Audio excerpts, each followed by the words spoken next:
zase uděláš ranu. Nahoru, už nikam nestříl. Tak, střelby pro tebe skončily, můžeš to neusvědět. Já ti teda tady přečtu do ní nahoru. A to je dobrý, tam se a tak kuličovka?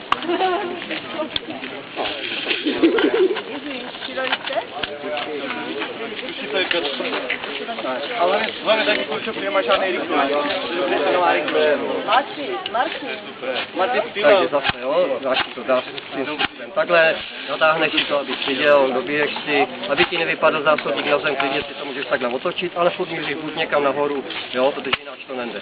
Zacvakneš ho, vezmeš si to do ruky, zase toto se nesmí, jo, na lučík nikdy nešehej.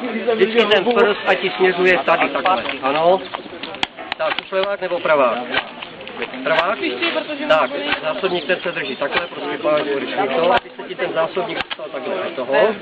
Jo, prostě aby se ti opřel a to? Prostě jo, pak to zatáhneš jako na první výstřel a teď můžu zkoušet.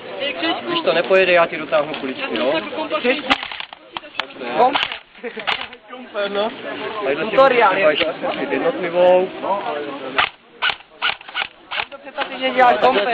Tohle prostě děláme tak, že jsme pojí, lítáme po lese a takhle to sobě spílíme.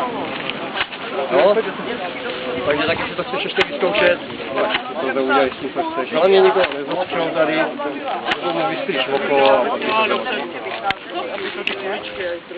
a zase, no, nejdřív si měl dát ten prst přesně tak, podívat se kam chceš střílet, co chceš střílet a zase to držíš špatně.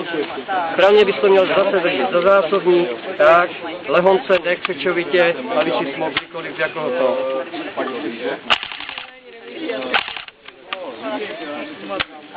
No, to je jednotlivá, tak. Tady Masek má to.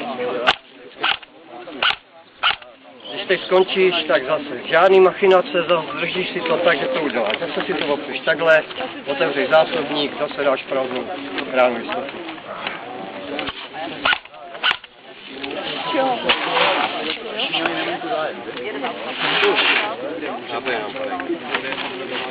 Jinak těch zbraní je tady trošku víc, někoho ještě to tam je